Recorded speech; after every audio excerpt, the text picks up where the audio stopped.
Okay, everybody, I am back here with part 3 of the psychological evaluation from Dr. Gaughan, Gaughan, PhD, here in Phoenix, Arizona.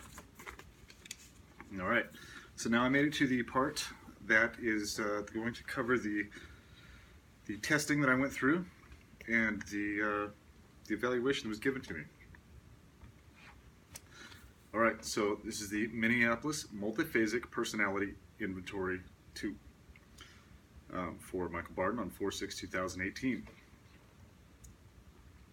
Mr. Barden's MMPI-2 profile is valid and indicates serious psychiatric disturbances. Malingering was considered and ruled out based on the profile configuration. Persons with similar profiles have distinctly paranoid features in pre-psychotic and perhaps psychotic states. These men are generally controlled, but occasional outbursts of violence can occur. They are very suspicious and depend on external controls. They are angry, sullen men. Yeah, I said I was angry. I'm not sullen. I love people. And I'm not paranoid about all people. I just understand that these compartmentalized groups are responsible for this, and I have not given up on people. Actually, my girlfriend's sitting right over there. Who moved here from Texas recently. If I was so paranoid, I would not have taken a chance on another relationship. I wouldn't have been able to trust anybody because I'm so delusionally paranoid. But yet there she is. And okay, it's a history of social maladjustment is likely. These individuals exhibit a plethora of symptoms which may include evasiveness, defensiveness, anxiety, hostility, irritability, argumentativeness, immaturity, narcissism, egocentrism, and self-indulgence. There is a high probability of ideas or reference delusions, emotional lability, tension, and anxiety. They are highly suggestible, may exhibit anxiety and have panic episodes. They react to shame with physical symptomology. They are naive and have poor insight, demanding historic and denial and disassociation are common defenses. Reality contact is tenuous. They are likely to make schizoid presentation. They are likely to have bizarre bodily or somatic delusions and to exaggerate physical symptoms in a conversion mechanism from psychological stresses. They are likely to overreact to any real problems they may have while maintaining a constricted affect. Okay. If anybody can decode what that just said, send me a message. I mean, I understand. But a couple of these words in here I'm not even familiar with, so I'd have to research those a little bit more. The MMPI-2 profile suggests now listen to this, because I've done my research, because I'm a vigilant person, because I've uncovered government documents, and I've networked with people who were involved in creating the technology that is directly used in this program. Last night I was having a conversation with Dr. Robert Duncan, who wrote, where is it?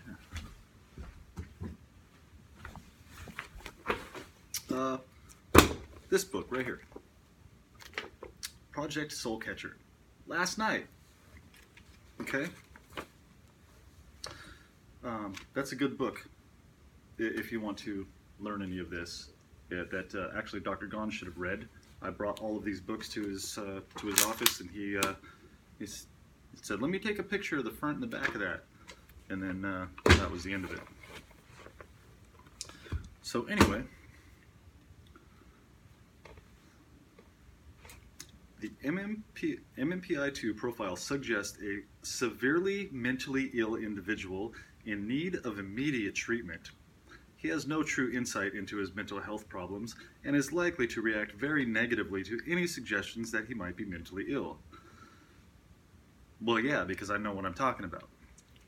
He is unlikely to seek mental health treatment on his own and would need outside pressure in order to comply with treatment recommendations. Comply. There's one of their key words they use.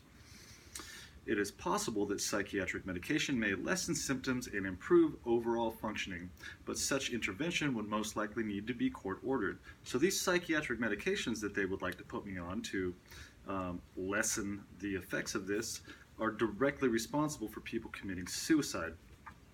Actually, somebody that is a friend of both of ours on social media that we listen to on a regular basis, his daughter just passed away. She was on these antidepressants and she just killed herself.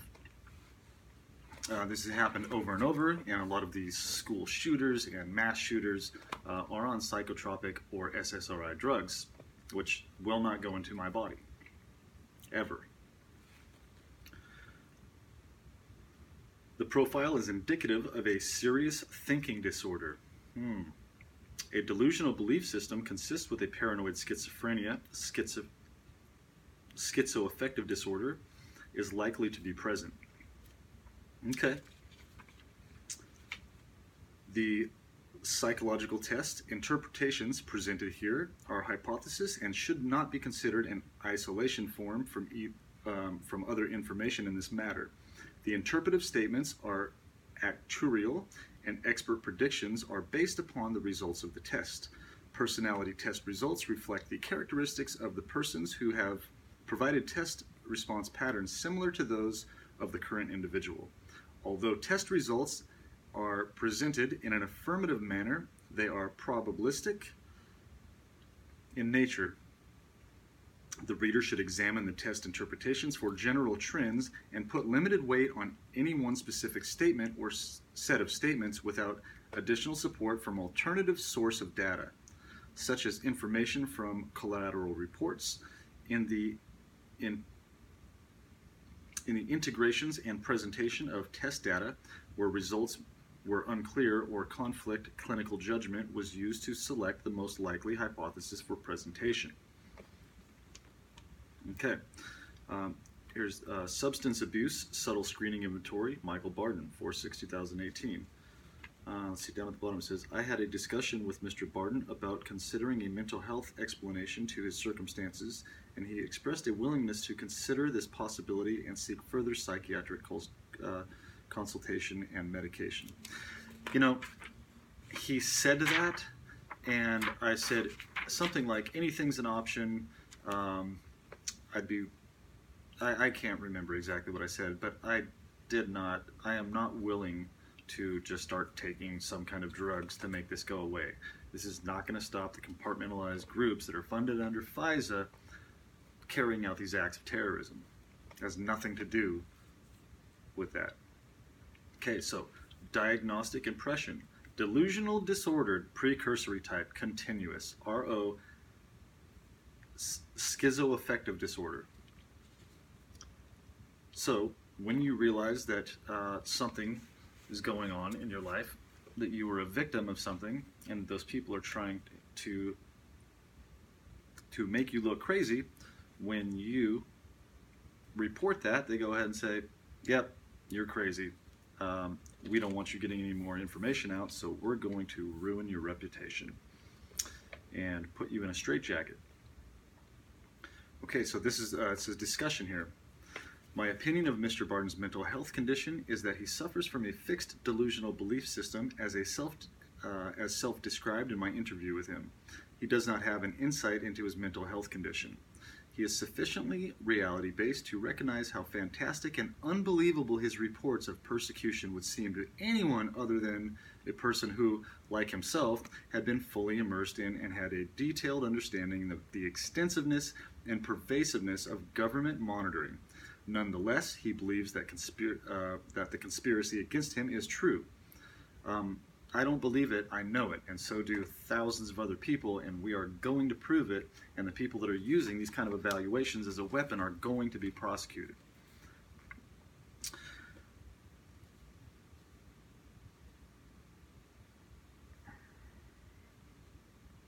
Based on his self-reports, he is able to support himself and his two children. He reports that he has raised his children successfully. He presents as likely being above average in intelligence. He is a pleasant and engaging individual who can converse on a variety of topics outside his delusional belief system in a way that most people would not find normal. That sounds like he's contradicting myself, and my girlfriend, who has a degree in psychology, said the exact same thing. Actually, she said it first. I'm basically repeating it.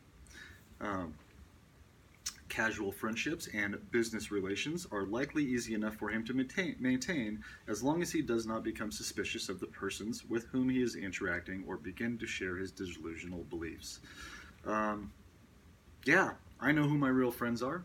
I have a 90-something% idea of most of them. There's a couple of them I have some questions about. And then I have a very good, I know for sure who some of them are that are the perpetrators of this gang stalking, contract stalking, organized stalking, harassment, slander, whatever you want to call it. It's got many different names now.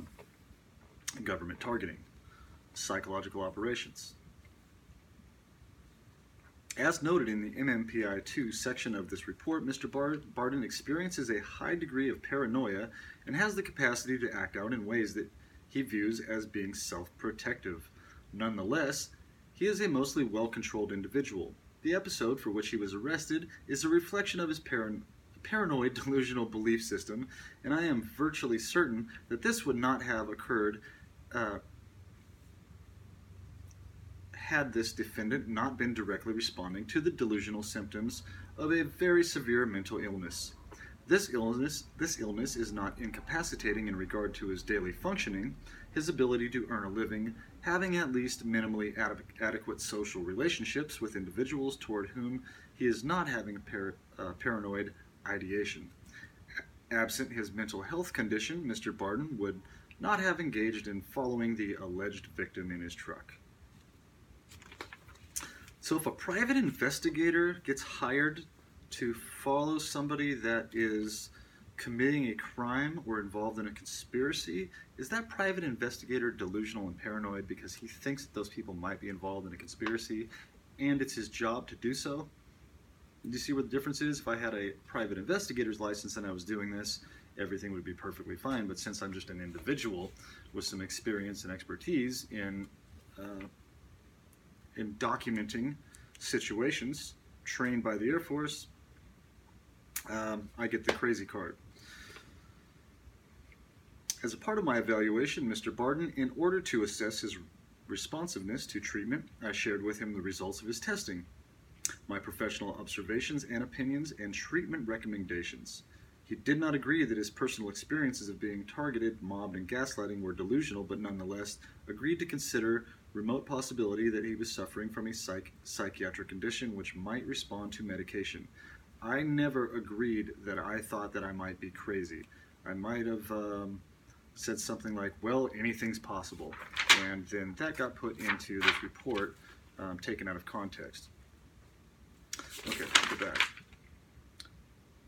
Medication. He stated that he was willing to consider the possibility and to seek psychiatric consultation and undergo a trial of medication to see if this might be helpful to him.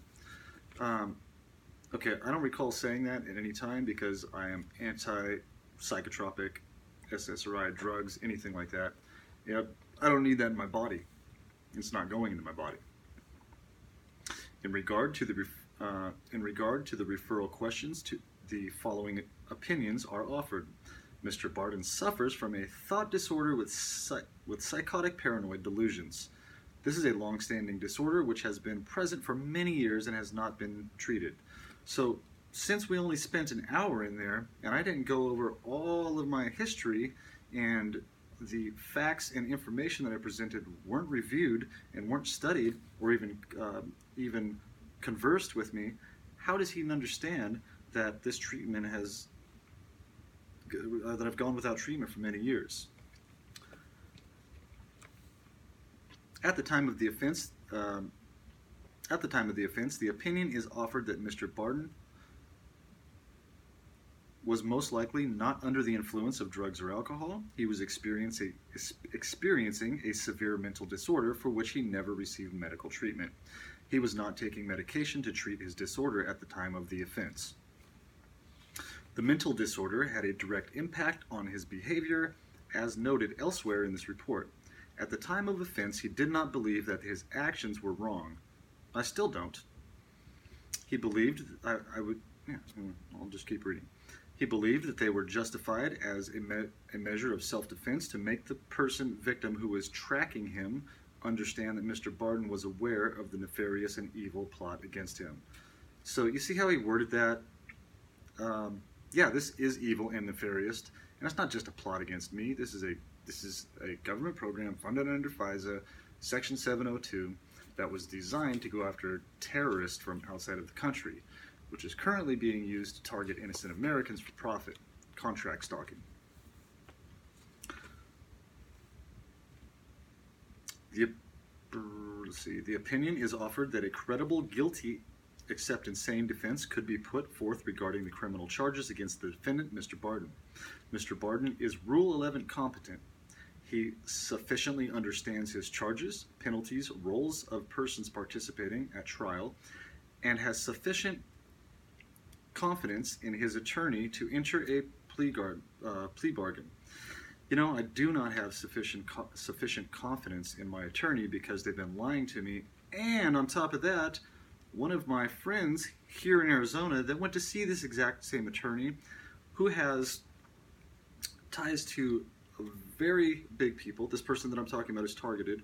Very big people in the state, was married to one of the individuals that, not targeted individuals, married to an individual that owns about 90% of the cell towers, is in business with John McCain, and has other business partners. She went to see this attorney after 12 minutes of talking to him, telling him what's going on about the targeting, showing him pictures of her face burned. He pushed his chair back, said, "I can't help you," and basically rushed her out the door before looking at all of her evidence. Did some research on that guy, and he was connected to some of the same people that were involved in her targeting. So I'm not going to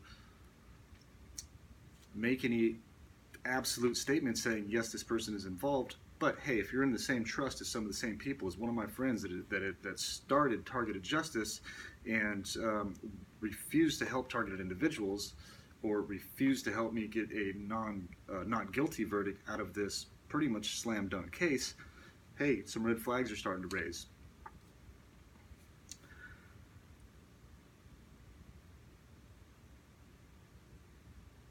Okay, let's see. I'm just going to start at this part over. Mr. Barden is Rule 11 competent. He sufficiently understands his charges, penalties, roles, and persons participating in a trial, and has sufficient confidence in his attorney, blah, blah, blah. The possibility does exist. See here, listen to this part right here, so how it makes me sound just nuts if I don't want to accept their felony for the rest of my life, when I want to stand up for myself and protect my freedom. The possibility does exist that he would become so paranoid regarding the legal process that he might irrationally reject an acceptable plea offer at some point in the future. See, they call me irrational for trying to get a not guilty verdict? How is that irrational if I want to stand up for my rights because I've been persecuted? So this is the way they twist things, and anyway, at present, however, he appears sufficiently rational to accept a plea bargain. The possibility exists that at some point in the future he might no longer be Rule 11 competent as a result of increasing paranoid psychosis. So if I say, no, I want to fight this, let's go to trial, prove me guilty, that means that I am paranoid and I have psychosis. The following recommendations are made from a mental health perspective regarding the best interest of Mr. Barden. Mr. Barden should have a psychiatric consultation and follow recommendations for prescription medications to treat his paranoid delusions and have periodically scheduled psychiatric follow-up. Mr. Barden should be placed on a mental health caseload.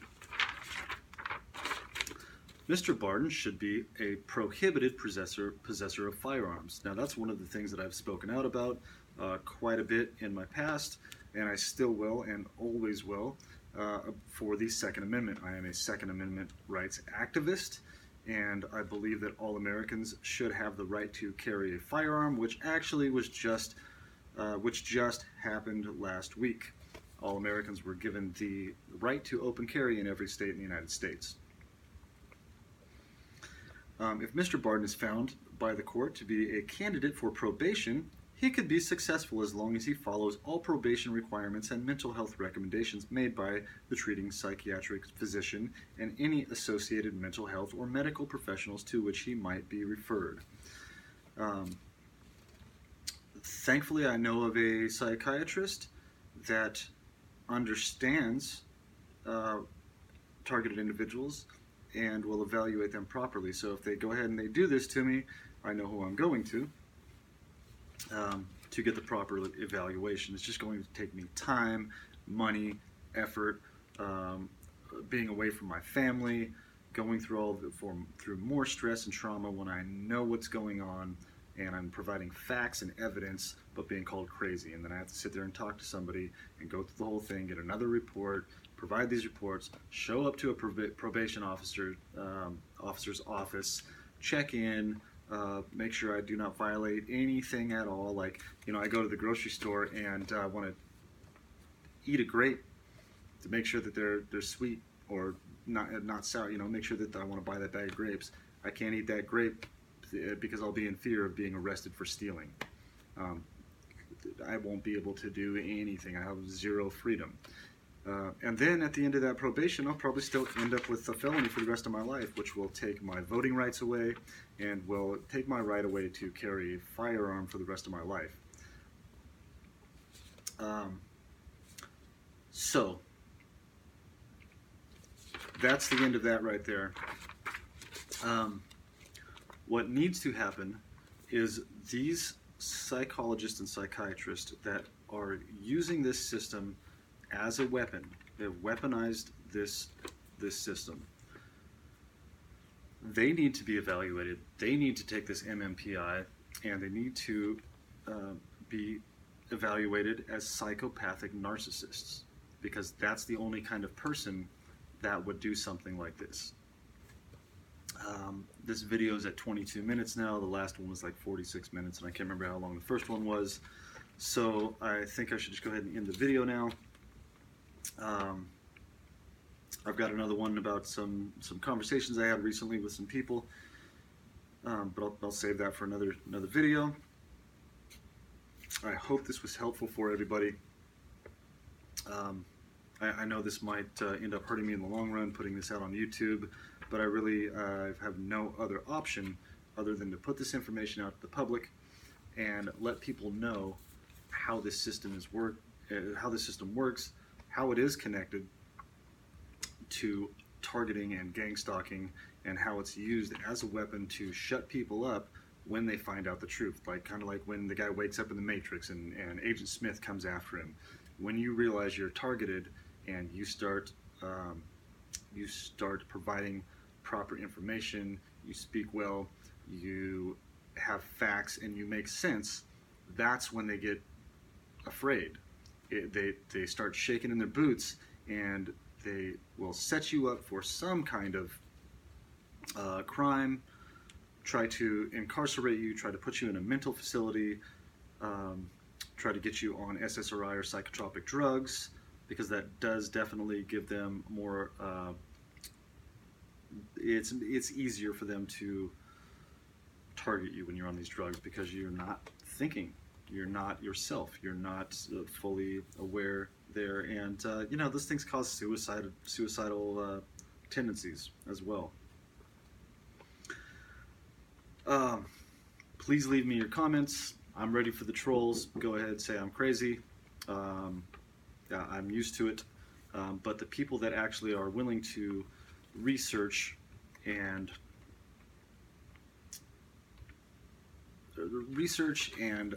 accept this information with an open mind, please ask me any questions, give me any information that would be helpful to this situation. Write this guy a letter. DJ Gaughan, Gaughan, PhD, 4501 North 22nd Street, Suite 290, Phoenix, Arizona, 85016. write him a letter. If you are, I won't tell you what to do, just write him a letter. I don't have the phone number on here, else I'd give you that too. You could call. Oh, here it is. Telephone area code 602-956-3237. If you'd like to fax him something, the fax number is 602-952-0572. And his email is djghaghan1@msn.com. Please feel free. I've tried to email this guy over and over and over with more documentation, more evidence. Tried to send him contacts to people that he could talk to, understand the targeting situation, and he refuses to take any of it. He messaged me back one time, one of the emails I sent, and said, "Mike, I believe you're a good guy. I wish you all the best in your case," or some kind of canned statement like that. So I guess since he won't listen to me, go ahead and send him anything you can so he can have enough information to actually understand what's going on, even though I think he really, really understands what's going on. Thank you all for listening, and I hope everybody has a great weekend.